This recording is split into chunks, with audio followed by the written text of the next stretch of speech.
And we're back, boys. There's been a bit of a content drought, obviously, on the channel for about, I don't know, 10, 11 days, might even be a bit longer. Mainly because of this. So I've been setting up my new man cave and doing it from scratch. It's taking me away from videos a little bit, but I'm back. I'm in my creative space now, so I thought, let's kick off with a few simple things that healers need to know in TBC, because there's a big change from healing in Classic, or Vanilla, whatever you want to call it, to healing in TBC. And the main thing really is it's no longer one big game of whack-a-mole. If you heal in Classic, you'll know exactly what I'm talking about. The second you don't even see, you don't even need to wait for health to move, you're just instantly spamming. You know, if you're a Paladin, you're spamming Flash a Light. If you're a Priest, you're spamming Flash Heal. You're not healing intelligently, you're not trying to manage your mana too much, you're just literally trying to snipe as many heals as you can to make sure you are top of the healing meter, or mainly so you're not bottom of the healing meter and get kicked. Now that changes quite drastically in TBC because you're going to start using macros. Well, you might use macros or you might use the escape key, you know, which is fine. So basically this is to stop casting. Now I use a macro, which I'll jump on my priest in a minute and I'll show you exactly what I'm talking about. Obviously before we jump in too far, guys, make sure you like and subscribe. We're on our push to 6k, going from 5 to 6. It's pretty quick.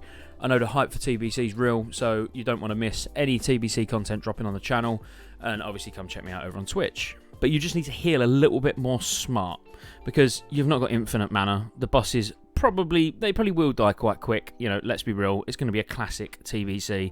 So the first couple of raids in particular are probably going to have ludicrously quick boss time, so mana might not be much of an issue, but there is still a big shift in the style of healing. So a Paladin, for example, will no longer be spamming Flash a Light, or good Paladins won't be spamming Flash a Light, particularly all the way up to sort of tier 6 and Sunwell. You'll be using Holy Light, down ranking, yes, down ranking is still a thing, we'll talk about that shortly as well, but you'll be cancel cast. If you're casting a big Holy Light on someone who just gets topped off, you know, just as your cast is about to land, that's a waste. You might as well cancel cast, keep your mana, obviously. And you've got these different styles of healing now across all the classes. You know, you've got the Druid who's no longer spamming Healing Touch because they will now be rolling hots, probably on the tank, maybe the tank and the off tank, both tanks.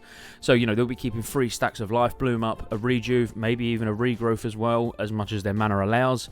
So you can let the hots do their work rather than wasting mana. Because if you heal in such a way that you keep your mana throughout the entire fight, you know, you're trying to cast outside the 5-second rule, you will naturally do really well on the meters. You might feel like you're stood around not doing as much as you were in Classic, like Vanilla Classic. You're actually healing the way that you're meant to heal. Now the other important thing is raid frames. Now what you use for raid frames, obviously that is entirely up to you. Me personally, I'll show you here, I use grid. Now I like grid. I use grid in conjunction with all mouse over macros, so I don't use like click or healbot or anything like that. I literally have every single healing ability I've got, whether it's down ranked or it's max rank, as a mouse over macro, but I also have all of them with this macro that I'll just show you on screen now, which is a stop casting macro at the beginning of every single one. So if we look at exactly how this works, so you can see my priest stood there. You know, I start casting. As it gets towards the end of the cast, let's say someone got their cast off, you know, their cast off before me, so I need to cancel it. All I do is press it again, and it starts recasting it. Didn't finish the cast, didn't use any mana, you know, and I can keep spamming this and just hovering over, you know, mousing over grid, or maybe the tank, or maybe someone who's about to take some damage, you know, a DPS, doesn't really matter who. And then just as the cast is about to go off, I can either cancel it or let it go. You know, it's as simple as that. And you could do this for everything. So on the Druid, I mean, you know, having a good way of tracking your Life Bloom stacks. So I track that through Grid with a plugin, which you've got to remember, obviously, this is in a private server scenario.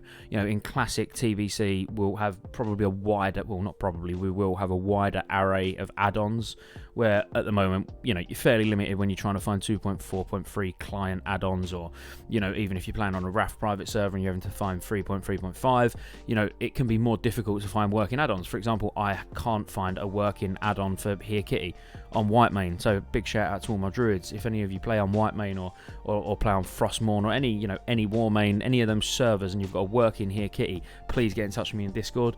Details are in the description. Just on a side note, I do stream over on Twitch, Scottejaye87, links also in the description.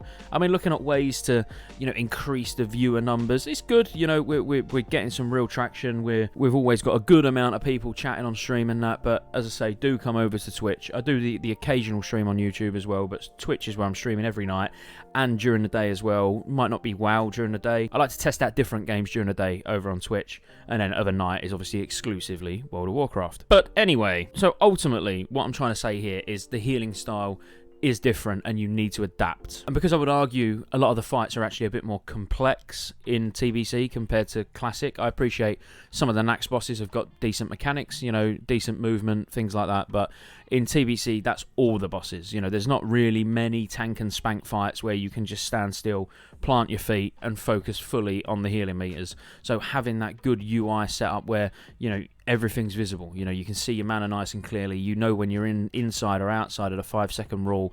You know, I would recommend using mouse over macros. Again, if you want any of these macros, join my Discord server. I'm happy to help any of you. Or if you've got a specific sort of request for a macro, if I can't make it myself, I will find someone who can. And then we have spoke about the different healers. So I did this video a few weeks back. We was looking at, you know, what is the best healer, you know, what throughout the tiers, what are the strengths and weaknesses of each healer. So obviously go check that video out if you are a healer and you want to get a bit more info on all the specific classes and what they bring to the raid. But I mean, top level, you know, you're talking Resto Shamans are going to be in high demand. So if you're a Resto Shaman, yeah, towards the later tiers, you're just going to be spamming Chainmail. But you know, they're going to be in high demand, as are Holy Priests because of circular healing. So it sort of takes a change in the later tiers. Early on, you're probably prioritizing sort of tank damage, you know, healing the tanks, whereas in later tiers, tanks have got a lot more survivability, and now it's a lot more raid damage. So Resto Shaman's strong throughout. Holy Priests are strong throughout, but you're going to want one that's IDS spec'd, which IDS is Improved Divine Spirit for the extra spell power for everyone. Holy Paladins, you're always going to want one in the raid, you know, really strong tank healers. That's pretty much all they're going to be doing, is healing the tanks. So you might see 2 Holy Paladins early on in the earlier tiers, but then you're going to probably drop down to 1 just to make more room for a Resto Shaman. Obviously, we hold Resto Shamans in such high regard because of their totems and obviously heroism or bloodlust, sorry, horde. And it wouldn't really be a healing video if we didn't talk about the sets as well.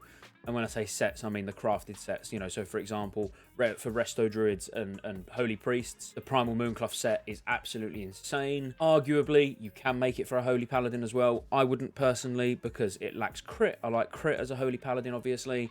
And it sort of lacks on the primary stats as well. All you're getting is massive MP5 and plus healing. But don't get me wrong, Paladins, it's still absolutely amazing, obviously, early on. But you probably would replace it, not probably, you will replace it quicker than the Priests and Druids. For Shamans want MP5, they want lots of plus healing, so again, Primal Mooncloth really strong for them, but I appreciate as a Mal wearer and as a plate wearer, you know, Resto Shaman. Holy Paladin, you're probably not that excited about going tailoring, let's be honest. I mean, even as a Druid, you're probably not that excited about going tailoring.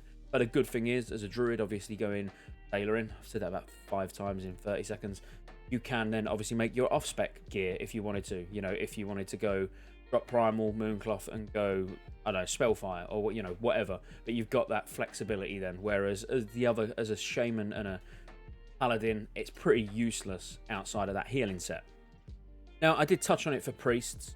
Obviously, I mentioned IDS earlier. So Divine Spirit, I'll just show you in game now. So Improved Divine Spirit, with 2 points, it increases all spell damage and healing by an amount of 10% with both points of the total spirit.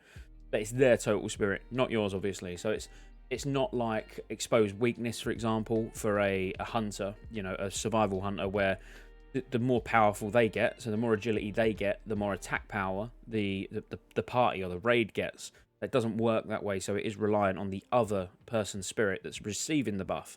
But it's still, obviously, very strong. You're going to want one in your raid. So I appreciate this is quite a short video, but this was just a bit of an update on, you know, if you're a healer going into TBC, what you really need to know. And I consider these the important points. Tomorrow, we're going to look at what DPS need to know.